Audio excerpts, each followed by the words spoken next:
Good morning, everyone. Welcome to the Friday, June 26th edition of the MMAOB Daily Podcast. I'm your host, as always, Adam Martin, and I'll be taking you guys through the latest in the world of mixed martial arts. Obviously, did the last show Tuesday, so quite a bit's happened since then. Myself and Cole Shelton broke down UFC Vegas 4, so go back and check it out. UFC on ESPN 12, I should say. They also calling it UFC Vegas 4. But anyways, go back and check it out. But a few of the fights did change, so I'll talk about those today, as well as some other news and notes from the world of MMA. But definitely go back and watch Tuesday's podcast if you want to hear the breakdown for tomorrow's card, which should be awesome, by the way. I'm looking forward to that. And I should plug my full fight breakdown over at MMAOddsbreaker.com. Dan Hooker versus Dustin Poirier. Got my full breakdown there, so definitely check it out as well. All right, let's get into today's news. So I'm going to start with Jon Jones. Jon Jones did an interview with Steve-O from Jackass. And it's funny that he actually did this interview. So Steve-O's basically gotten in the MMA space, which is pretty cool. I'm a Jackass fan. I really like Jackass. I actually just watched it the other night, which is hilarious. The first one, so funny. I love those movies. The hardware store gag, oh my God. That was seriously one of the best ever. But Jon Jones did an interview with Steve-O, and Jon Jones talked about a few different things, including basically the reasons why he's holding out. And from what Jon Jones said, he's planning to hold out for a couple of years. Like he said, he doesn't see anything changing anytime soon. He said he has no interest in fighting right now until he gets paid what he's worth. And according to Jon Jones, he's trying to make a positive change for younger fighters. Reading his comments from the interview, it's depressing. Some of the stuff he said is bothersome for sure. One thing he mentioned that stood out to me was there, according to Jon Jones, are several fighters that live at Jackson Wink that are in the UFC that can't afford apartments, so they live at the gym. That's pretty depressing. Like if you're a professional athlete, especially in the biggest stage in the world, you think you should be able to at least have an apartment. So Jon Jones saying that, I mean, you can see the reasons why he's trying to make this change. Jon Jones is, in my opinion, the greatest fighter of all time. He's a guy that's had a lot of demons throughout his career. So it's pretty crazy. He's kind of become like the martyr for fighter pay and stuff, especially considering all the stuff he's gone through in his personal life. But you know what? This is what the sport needs. It needs someone like Jon Jones to step up and say, you know what? The fighter pay in the sport is messed up and we need change. Do I think anything's going to happen? Not anytime soon. I feel like the government's going to have to step in at some point, but I just don't see that happening, especially with Donald Trump being Dana White's friend. I can't see them changing the structure of fighter pay anytime soon.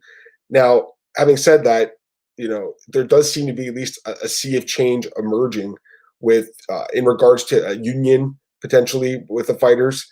But again, this is something we've talked about for years and years now. Like going back to the Randy Couture days in like the 2000s, like I think that was like 2006 or something like that. So there's been talk about union and holding out and all this stuff for a lot longer than Jon Jones has been talking about for. I'd like to see the fighters have a union. I'd like to see them get more money.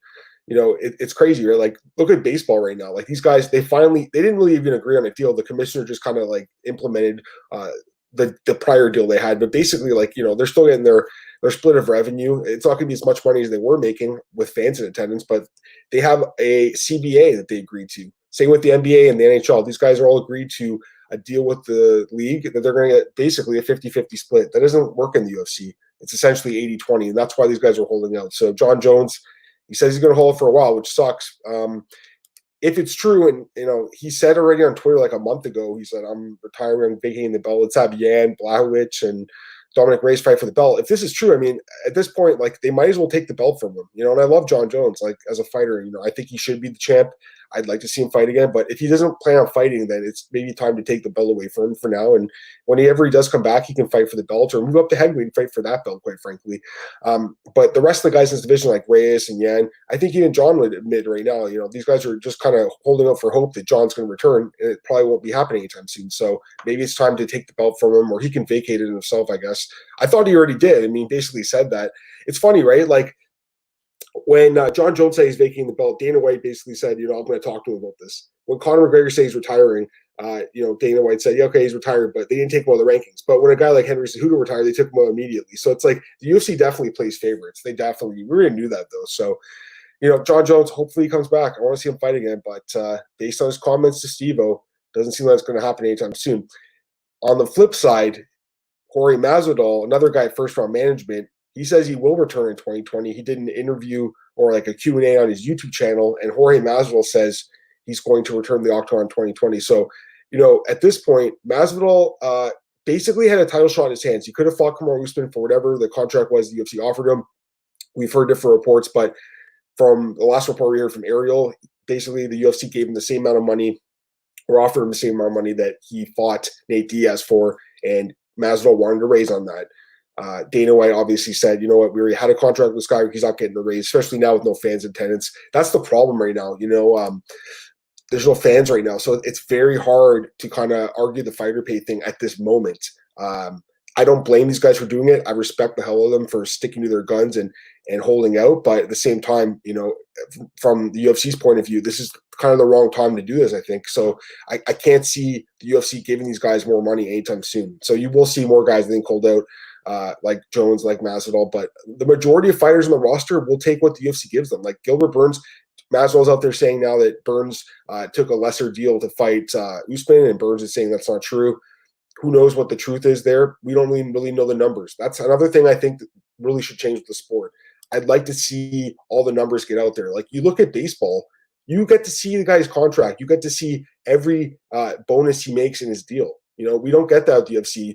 They say this is the disclosed pay, and we hear stories about the UFC slipping them extra money or not slipping them extra money. So I'd like to see just something more centralized and standardized about that with the fighter pay thing. But at the end of the day, I could sit here and talk about fighter pay the whole podcast, but I won't because there's so much other stuff to get to. But it is a problem in the sport, and that's why you're seeing guys like Jon Jones and Masvidal holding out. But according to Masvidal, he'll be back soon. I got a couple of comments from Kevin Scott. Good morning, Kevin. If Jones has an issue with his contract, that should be ironed out prior to signing after he's wrong here. It's a tough call, man, because I feel like I don't really know when he signed his deal. I don't know if he said that, but yeah, I know what you're saying. I just think with Jones right now, with the contract thing, I think he wanted more to move up to heavyweight. I think he was okay with taking the same amount of money at light heavyweight. So I agree with what you're saying there. But at the same time, if he was moving to heavyweight, he should get a new contract for that, I think. Kevin Scott, with Jones and Masvidal complaining so much about the contract they just signed, just seems like Kawa is a terrible manager, doesn't know how to properly negotiate. I think it is reflecting a little bit poorly on Aid and Malky as well. But at the end of the day, this is their choice. This is the fighter's choice. They can tell their manager they want to fight, or they can tell them they want to hold out. But I agree, it does kind of look bad on them right now. The Kawas are guys that are top managers in the sport. They've been for many years. But at this point, these guys got to fight. That's the problem with the sport, man. You don't compete, you don't get paid. If you're a baseball player, you can sit in the sidelines. Like, look at basketball. All these guys are opting out because they're already millionaires. They don't really need the extra money. Like, there's guys that are, they make $10 million a year, and now they're going to forfeit like $1 million. They're cool with it because they know they're going to make more money in free agency anyways. So you will never see that in the UFC. You are seeing a couple guys hold out now, in Jones and Masvidal, but these guys aren't broke by any means. Jones and Masvidal have made money in their career, especially Jones. He's made a lot of money, but he deserves to make more. He's probably the best fighter of all time. He deserves to make a lot more money than he is. All right. Anyone else has any comments about the fighter pay? Throw them in there. I'm going to get to UFC on ESPN 12 because there have been some changes to the card. So 2 changes to the card since I talked about it on Tuesday. First one here is a new matchup because the cornerman for Ramiz Brahimaj, who was supposed to fight Takashi Sato in the prelims, has tested positive. So Brahimaj has been pulled from the card after his cornerman tested positive. He is a Force MMA guy. I don't know who it was that tested positive. It's a very unfortunate thing, though, for sure. First off, that's a great gym. Saif is a great coach, and obviously look at some of the fighters from that gym, like Jeff Neal and all these guys. Like, it's a really good gym. So to me, it's definitely disappointing news, and I was looking forward to seeing Brahimaj fight. I picked him as an underdog. I thought he was going to win the fight, but he's been pulled from the card. Thankfully, the UFC has been able to step up, get a fighter to step up on really short notice, and Jason Witt. And according to Nolan King, I saw his tweet this morning, Jason Witt got the call yesterday at like 12:30 in the afternoon to take this fight on like basically 2 days notice, or it's actually a 24 hours notice to the weigh-in. So you definitely got to respect Jason Witt stepping up on short notice here. This is a guy that I've known about for a long time. By the way, his nickname is Vanilla Gorilla. So him and Chase Sherman both have the same nickname. These guys are going to have to fight at some point to decide who the real Vanilla Gorilla is. But yeah, Jason Witt. So he's 17-5. Right now, he's currently riding a 4-fight win streak. He's actually won 9 of his last 10 fights. I remember this guy from fighting in Titan FC back in 2015. He fought Isaac Valley Flag back then. He has fought in Ontario. He beat Ryan Dixon, who's an Ontario guy here, so a local guy. He's also fought Chance Rencounter, lost to him, lost to Dakota Cochran. Really, if you look at his resume, he doesn't really have any notable wins. His best win, I guess, is either Jake Lindsay, who was in the UFC a little while ago, and he was really not that great a fighter, or Zach Bucha, who is kind of a veteran now. So those are probably his best wins. His last 3 wins have come by decision, which definitely is not the kind of thing you want to see for a guy coming to the UFC. You want to see this guy wipe people out in the regional scene. He has been fighting for a couple local shows in Kansas City, also fought for LFA a few times. So it's a guy who has a lot of experience for sure, but we'll see how he does in this fight. It's tough because we saw what happened last week with the Justin James fight, right? Like he came in on short notice and had a great game plan, just went for broke and knocked Camacho out. But we also saw Max Rohskopf, quit on the stool on short notice too. So at this point, this fight between Witt and Sato it's kind of an unbettable fight in my opinion. I don't think you can be too confident here just considering the 24 hours notice. So I'm going to pick Sato though. He does have UFC experience. I think he could probably get the knockout here. He does have a lot of knockout power, and Witt has been finished before by strikes a couple times actually. So that'd be my pick here. But for sure, you never know with the short notice. It makes a lot of these fights really difficult to handicap. Kevin Scott, any idea what Maverick's injury is? I should mention that Miranda Maverick is out of this card. She was supposed to fight Mara Romero Barella, but she's been pulled from the card. Barella was supposed to get an opponent, but I don't think they found anyone for her, so she's been pulled too. I'm sure she'll fight again soon. Kevin's asking what the injury is. So there was no official word, but okay, so basically this girl, she's 22 years old, by the way. She came out with a statement on Instagram saying, like, I don't give a fuck if you don't want to watch my fight. Like, I don't, if you have the privilege to watch my fight. If you read her comment, she just looks like a little girl, really. It was so immature. I was looking forward to a debut because she's a good prospect, but if you read that comment she made, it's just so dumb. It really is. That's the one problem with the UFC signing these really young fighters, man. Like, they're just the immaturity levels there. You can see it with some of them. Like, anyways, we'll see what happens with her in the future because she is a good prospect. The comment bothered me. Go and read it yourself. It's a really dumb thing to say. But from what I heard, I saw Sean Bitter, who's the MMA wizard on Twitter, and he's pretty good at this regional scene stuff and the Invicta stuff as well. He said that she had a detached retina, and they found that out during I guess a physical or something. So that sucks for her. Hopefully get that taken care of. But if she's really upset at the fans, it's not the fans that got you out of the fight. It's because you had an injury. So there's some people saying that she knew about the injury and that she didn't tell the commission. Some people are saying she just found it, but I really don't know. But the fight with Barella, Mara Romero Barella is off. So that sucked because I think a lot of people are going to parlay Maverick because she should have won that fight, but she's out of the card. The other fight that changed is Sean Woodson is now going to fight Julian Erosa instead of Kyle Nelson. Kyle Nelson, Canadian guy, he was pulled from the card due to visa issues. And, I understand it's coronavirus pandemic. Why was this not, figured out a few weeks ago? Why was this visa issue wait until the last second for this? It's very strange. I don't get it personally. So don't know what's going on there. But yes, it's going to be Erosa against Sean Woodson now. So let's pull these guys out. Sean Woodson, he actually, I think the odds are out. Yeah, we got odds out right now. Sean Woodson minus 450, Erosa plus 360. We don't have odds for the Jason Witt fight yet. But yeah, Woodson's a big favorite here. 7-0. Remember him from Contender Series last year. Got that win with the flying knee. And then he beat Kyle Bochniak in his debut last October. Overall, a pretty solid prospect with 7-0. But Erosa, he does have experience. 23-8 record. He's a guy that's fought in the UFC a few times now. He went 0-3 in the UFC. He went 0-3 the second time. The first time he was in the UFC, he went 1-1. So overall, 1-4 in the UFC. Not too great. His only win over Marcin Wieserich, who's not that great of a fighter. Obviously, this guy was on the Ultimate Fighter. Does have experience there. He's fought a lot of good guys, but you look at his the last few fights in the UFC. Lost to Julio Arce by head kick, lost to Grant Dawson by decision, lost to Devontae Smith by first round knockout. He did pick up a win over this guy, AJ Bryant, who's a regional scene guy, in his last fight via submission. But I think it's going to be a little bit too much more than he can chew here against Sean Woodson. So again, the odds favor Woodson quite heavily. He actually opened at minus 510. So he's still a big favorite, obviously. But yeah, I expect him to close as a massive favorite here. He should win the fight. It's either going to be Woodson by knockout or maybe by decision, but yeah, he should win the fight.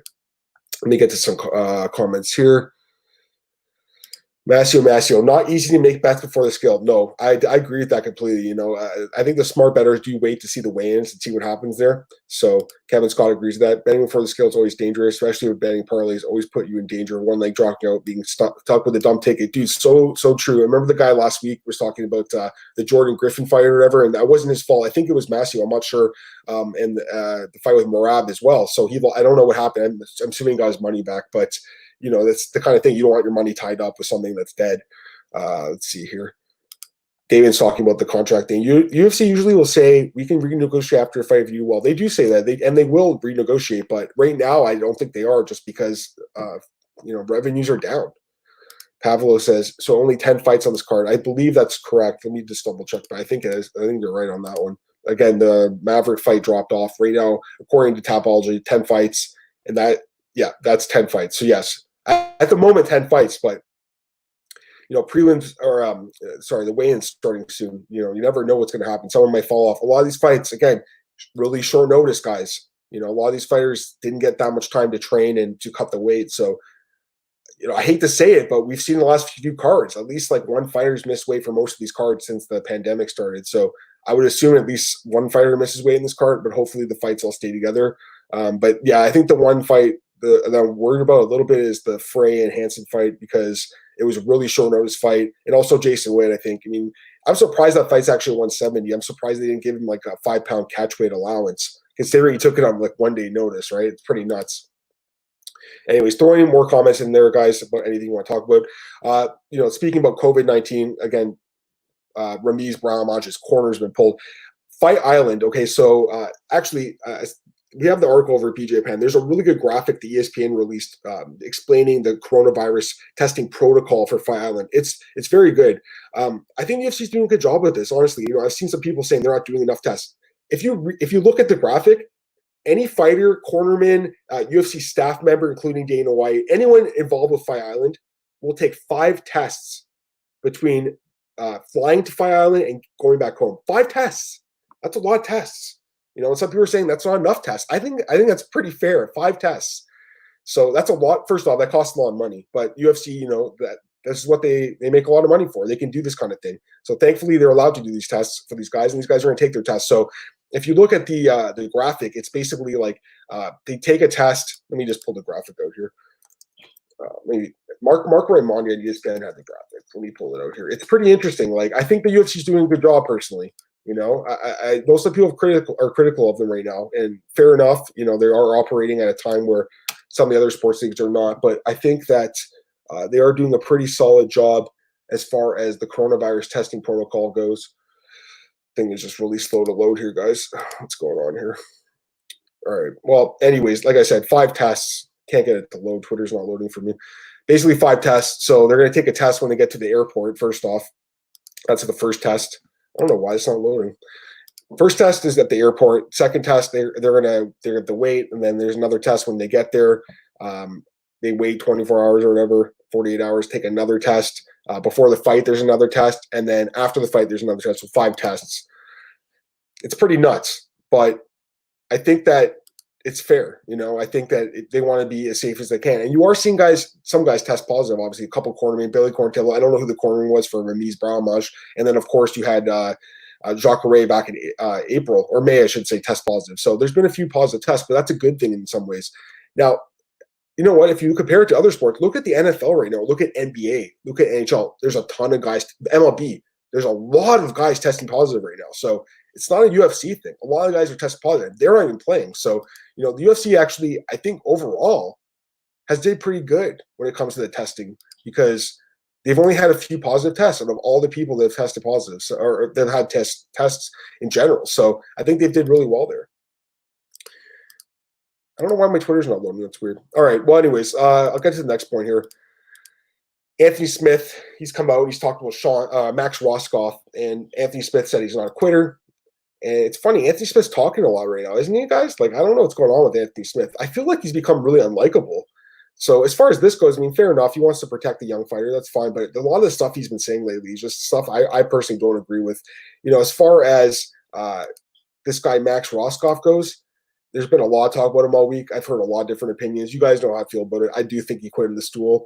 I think it's pretty evident. I don't think Robert Drysdale did anything wrong. I think he did a good job as the cornerman. I was just watching the Weigh In podcast with Josh Thompson and Big John, and they actually agreed with what I was saying. Big John basically said, that 60 seconds between rounds, that's the corner's time to kind of get their fighter back in, get their head back in space. So he thinks they did nothing wrong. Josh Thompson said, if I'm a fighter, I want my coach to do that. And he was talking about a few different stories from the past, including Mike Van Arsdale used to fight in the UFC. He said there was a fight back in the WFA where Van Arsdale said between the second and third round to Bob Cook, AKA, he said, I don't want to fight. And they said, you know what, you're going to get back in there, you're going to fight. And he said, Mike Van Arsdale went in there in the third round, knocked the guy out. So that's the risk you take. In MMA, you can win at any time because there's so many different ways to win.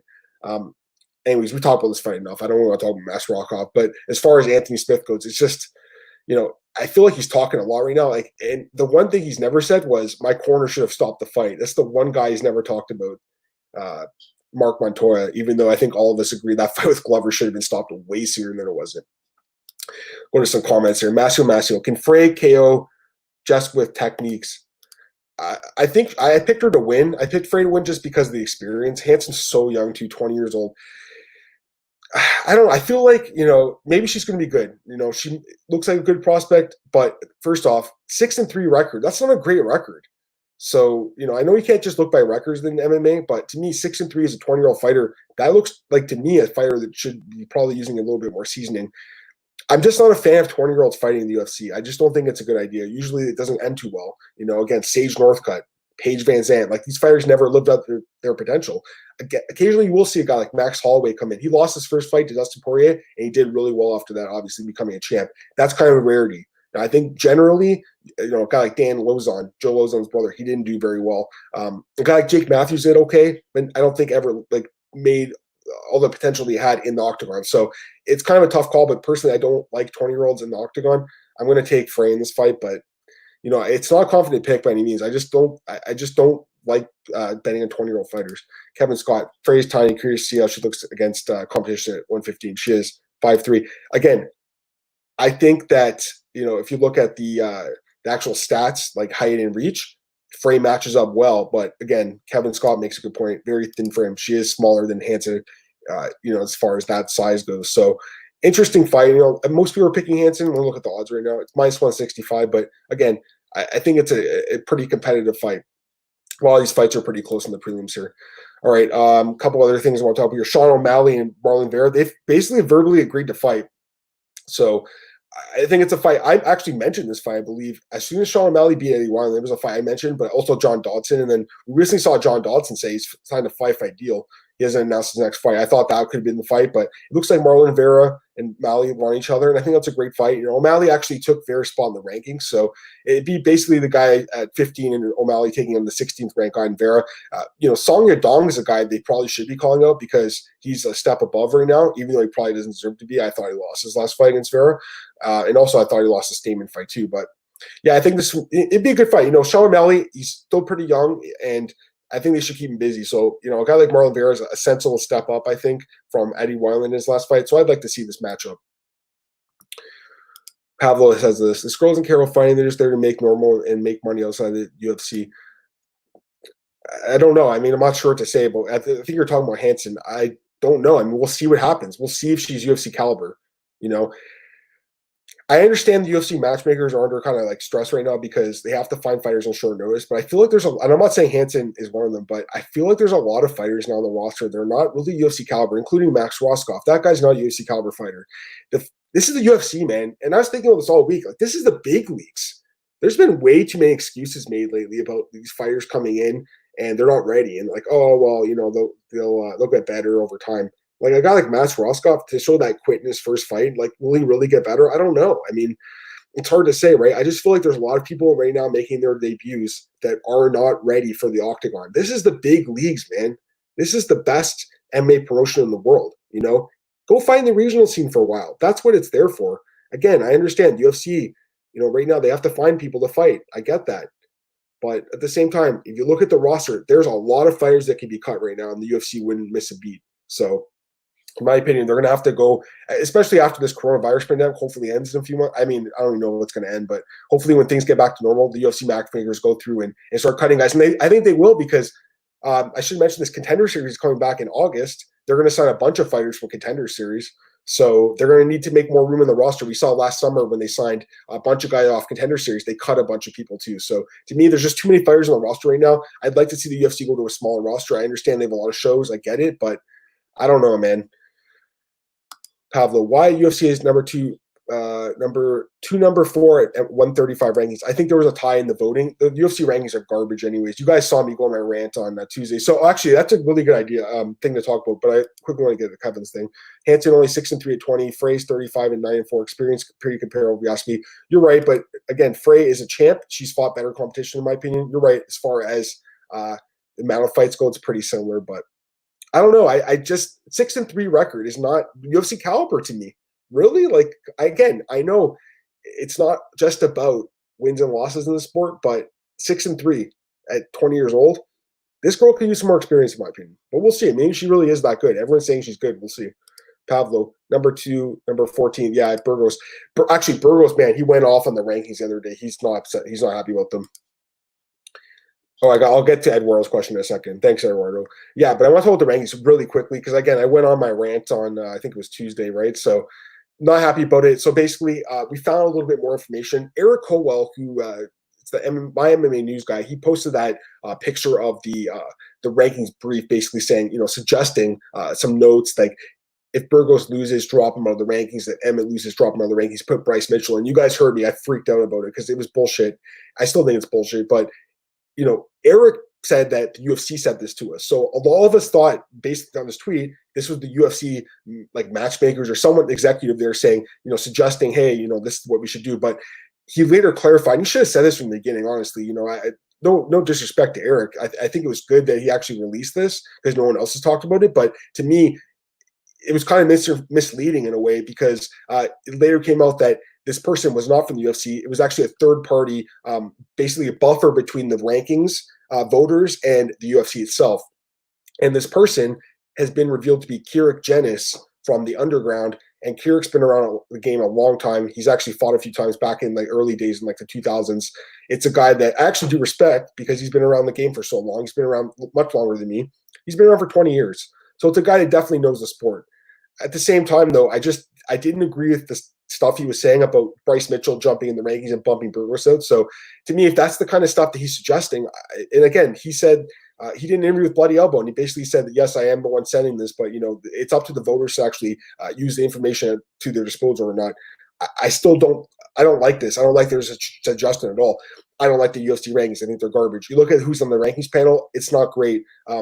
This is no disrespect, by the way, to Brian Heminger, who is my friend and colleague at MMAOB.com. Brian's been doing the rankings for 5 years now. I respect Brian. I like Brian. He's my friend and a colleague of mine for many years. Having said that, I personally just don't agree with the rankings in general, and it's no disrespect to Brian. I think he's doing the best he can.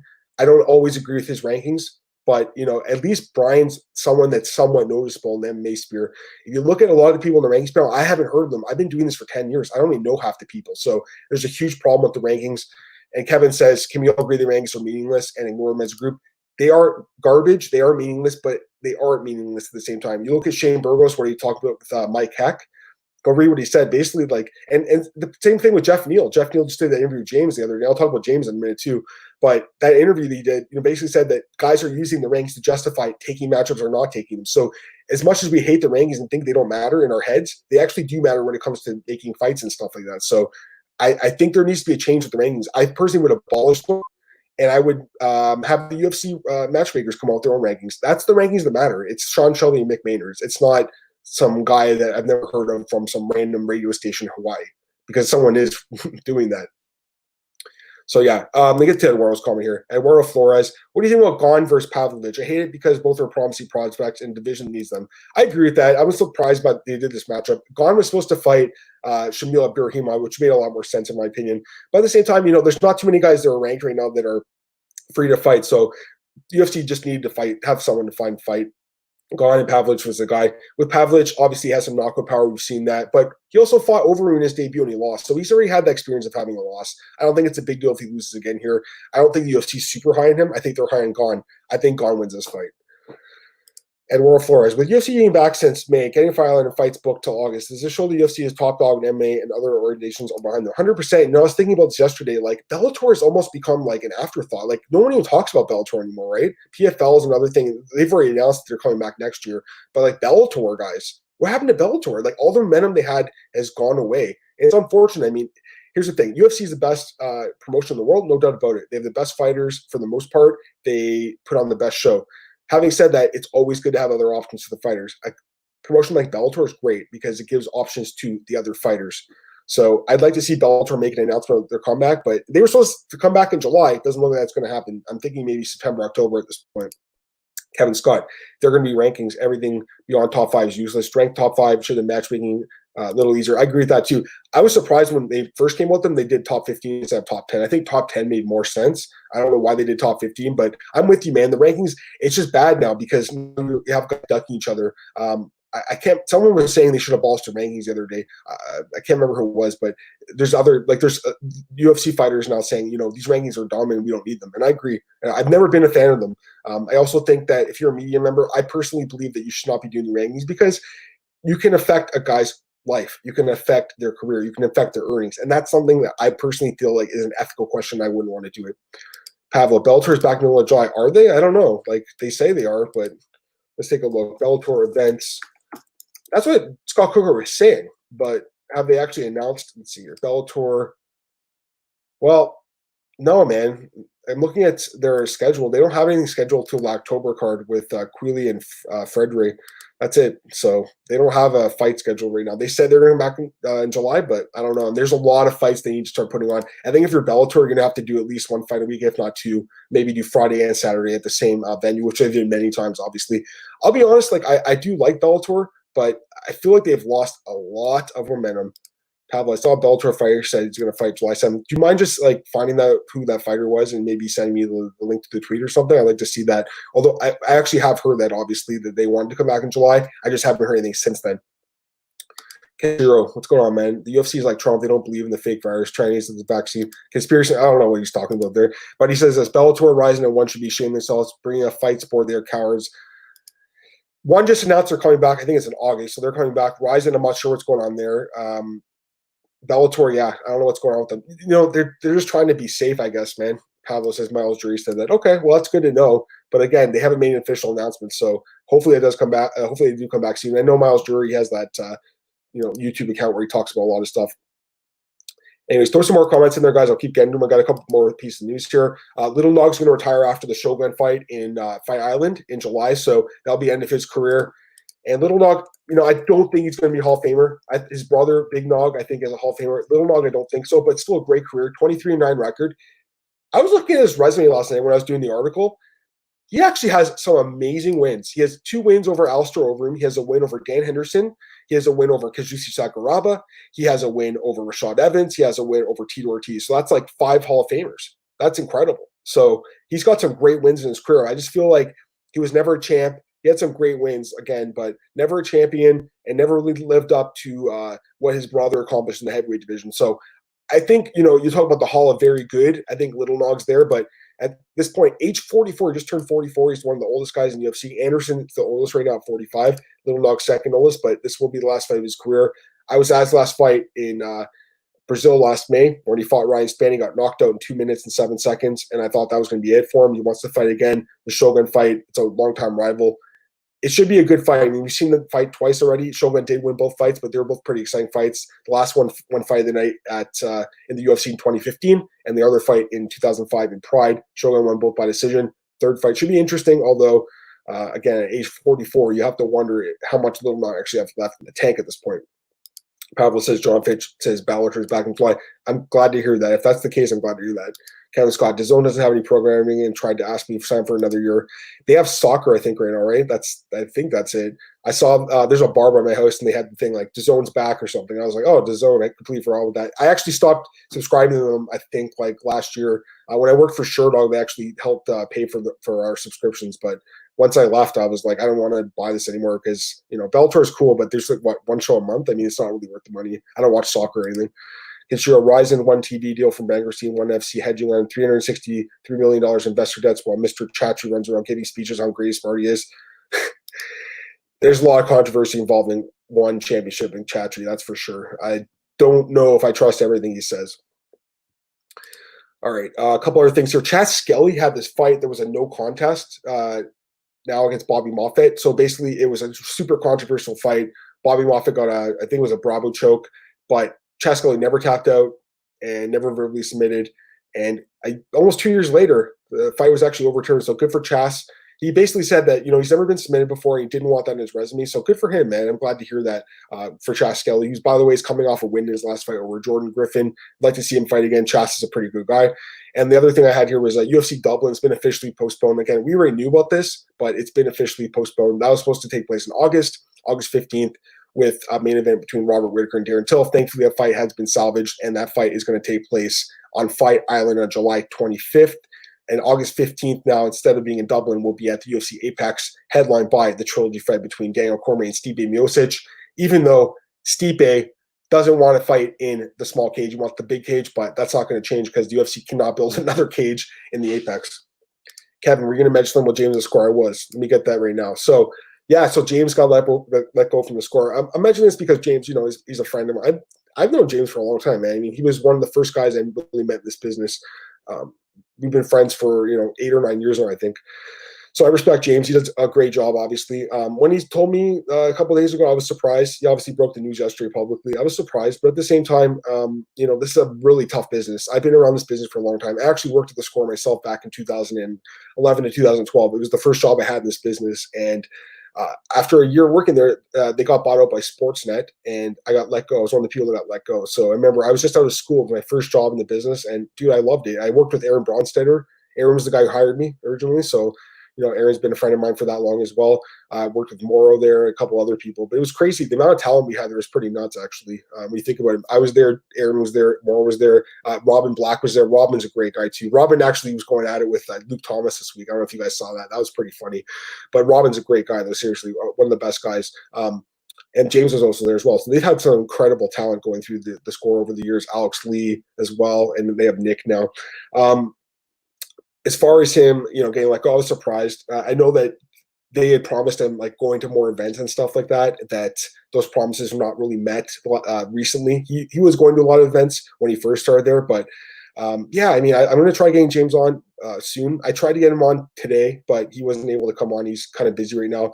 But what he told me, he's put it out there. He's a free agent, and he said that it's going well so far. So I'm glad to hear that. I mean, James is obviously really good at what he does. But this is a really tough business, guys. Seriously, I don't think people realize how hard this business is.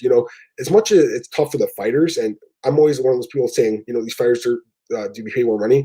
I think a lot of us writers are to be paid more money. I've been grinding for many, many years, and somehow, guys, I've been managing to get a paycheck for 9-10 years now, almost in this business. So I've been one of the lucky ones. But there's a lot of people, lately they've been kind of getting let go. Thankfully, my employment hasn't been.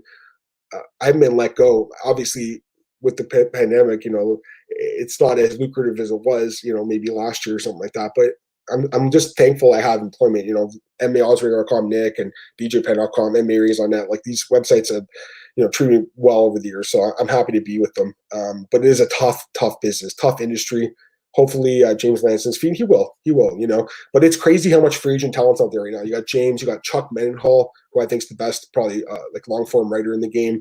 You got who else? Josh Gross is out there. There's a lot of really good, talented people out there right now. And quite frankly, it's kind of a rough time with the pandemic. But I definitely think James will land on his feet. Kenshiro Square Maze, Canadian fighter, got cut there in May Division 2. They got zero money laying around, built every departments. It's either a really big hit early, it's gone. Yeah, I mean, you're not wrong about that either, man. Seriously, I think the score probably is, experiencing revenue loss right now, which obviously makes sense considering the pandemic issues. But yeah, I mean, hopefully they can figure it out. But I know that Nick's staying around, Nick Baldwin, so he's still there. But if that's the only guy at their MMA section, I mean, that's not too great, right? You had James, who's really good at what he does. But I'll let James talk about himself. Again, I'll try to get him on talk about it. But he's obviously dealing with finding a new employer, and he will get it. I mean, he's good at what he does, and you know what? I talked to him. He's not even worried at all. You know, he really isn't. I think that, you know, there were some other issues there going on that, you know, this is almost like a blessing in disguise kind of thing. So it'll work out for him. But it's just, I'm just talking about the business itself. It's tough, guys. It really is. Like, not that many MMA journalists make a really good living. You know, I make an okay living. You know, it's not great, but it's okay, and I'm okay with it for now. But I enjoy what I do, and for me, the enjoyment part of it, that's the most important part, because I'm sure I could do something else that I made more money in that I didn't enjoy doing as much, but I really enjoy what I do. You know, it gives me a lot of freedom. I get to watch the best sport in the world, talk about it with you guys. It's pretty great, man. Kenshiro, Jessica Andrade, plus 165 Rose for the match. Getting early, guys. I had Jessica minus 125. You can't lose money, never has for me. But yeah, you know what? I don't know. We'll see what happens. I got to think about them more. But yeah, I think Andrade as a dog. I mean, you got to take a shot at her. I picked her last year. She won by knockout slam. But the fight was definitely competitive up to that point. Anyways, any last second questions, throw them in there right now before I get out of here. But, you know, I think I got everything covered. Gonna double check, see if I missed any news or not. I think I got everything. I think the weigh-ins are on right now, by the way. Let's see. Yeah, one championship. I said August. It's actually July 31st. They're coming back Bangkok. Mike Perry explained Jon Jones actually was the one who introduced him to his new girlfriend, who's going to be his corner. That's going to be interesting. I did pick Perry in the podcast. I don't know, guys. I'm kind of like, I wouldn't bet on Mike Perry minus 300, by the way. That's crazy to me, because he could easily get tapped out here. I think Mickey Gall, especially with an actual corner, could definitely take him down and submit him. So we'll see what happens there. What else? I think that's about it. That's all I want to talk about. I'm just going to wait to see anything else. Daniel Edwards, hey, what's going on, man? Agree they're not UFC caliber. I like the opportunity of giving pandemic for these independents to make money. That I agree with. It's better that they make $12,000 in the UFC than to make nothing fighting anywhere else. But again, it's a big leagues, man. Like, it should be the best fighters in the world. Kenshiro, Luis Pena versus Conor Worthy wins. I got a hard time picking this one. It's tough. It's a tough one to call. I'm picking Luis Pena because I think the wrestling is going to be the difference. But, you know, if you look at Worthy's resume, most of his losses come by knockout. Luis Pena is not really a knockout artist. So, you know, Conor Worthy's got some good striking, man. He had that huge upset over Devontae Smith last year. I wouldn't be surprised if he wins. I personally wouldn't want to bet on this fight. Kenshiro says, I want to pick Conor Worthy's on a sixer fight winning streaks, knocking out everyone. Yeah, he is. He actually is. He's underrated, that's for sure. Pavlo X Payne. I do favor Payne a little bit because of the wrestling and also the UFC experience. Kevin Scott was next for Poirier or Hooker with the win. What's at stake tomorrow? What's at stake, I think, is a top, 3 ranking. If you look at the rank, and again, I hate bringing them up, but I mean, there's something that, the UFC does use. Right now, you got Habib, obviously, as champ. Gaethje is the interim, so he's number 1. You got Ferguson, Poirier, Conor McGregor, Hooker. Conor shouldn't even be the ranking, so he should be bumped out. I think the winner of Poirier Hooker probably fights Tony Ferguson. That probably makes a lot of sense, right? Ferguson's the next guy up. I would love to see Dustin Poirier versus Tony Ferguson. Holy smokes. Or even Dan Hooker versus Tony Ferguson. My God, those would be good fights. Galabay Saab is plus 475. I think there's a chance. I'm going to pick Perry again. I think he probably does get the win here just because I don't know back soon. He's a guy who's very, he's like me, man. He's a grinder, so he's always working and he'll find something soon. Pablo makes sense. 25, everyone away, but not Dustin. Dude, wouldn't that be a sick fight? Dustin Poirier versus Tony Ferguson? I would love to see that fight. So, yeah, I think, answering Kevin's question, the winner probably gets Tony if I had to guess. Tony's got to fight someone. Tony's got to come back soon. If Tony wins that fight, he's right back in the title picture. You got to feel bad for Tony too, man. Grinding for, almost 10 years with no 7 years, I should say, with no losses, and then to lose to Justin like that and lose his title shot against Habib, it sucks, especially because he was supposed to get that fight with Habib. So, I feel like the UFC, they still respect Tony a lot. And I think if he gets another win, and that fight with Justin, by the way, was so amazing. Such a great fight. Kenshiro, I'm sorry Mike Perry's girlfriend trained him better than Jackson Wink Jim. Mike Perry lost the fights. A lot of fights beating with Jackson Wink. He didn't look good there. A lot of fighters haven't looked good there lately. I remember when Jackson Wink was like the best gym in the world. Remember? It's crazy, right? I remember back in 2011, I think it was, UFC 140, Machida Jones. I remember I was walking around. I think it was at the score, actually. We had Greg Jackson was there. And Greg Jackson, I was like, wow, it's Greg Jackson. And then all these years later, and you don't even hear his name anymore. It's crazy, right? He was such a big celebrity at the time, coaching Jon Jones, coaching GSP. Kevin Scott, Tony Dustin, men, me too. All right, guys, I think that's going to be it for today's show. Really appreciate you guys tuning in, as always, to the podcast. You guys can follow me on Twitter at MMAOB. I'm going to be there anytime you want, so throw me a message there and talk about MMA with me. Podcast will be back Monday, so Tuesday I'll be back. I think next week there's no card though, so maybe we'll do it Monday. We'll see what happens. I'll be back next week. I'll let you guys know on my Twitter. Go back and listen to Tuesday's episode though. Broke down the full fights with Cole. Definitely check that out. I'm also available at bjpenn.com and MMARings.net. So yes, next week there's no card next Saturday because it's July 4th. So that's a big holiday, obviously, for you guys down there in the States. But I will do 2 podcasts next week, regardless, talking about the news and stuff like that. So really appreciate you guys tuning in. Thanks a lot, guys. Love the questions. Keep them at them. Have a good one, guys. Have a great weekend, and I'll talk to you soon. Enjoy the fights tomorrow. Bye.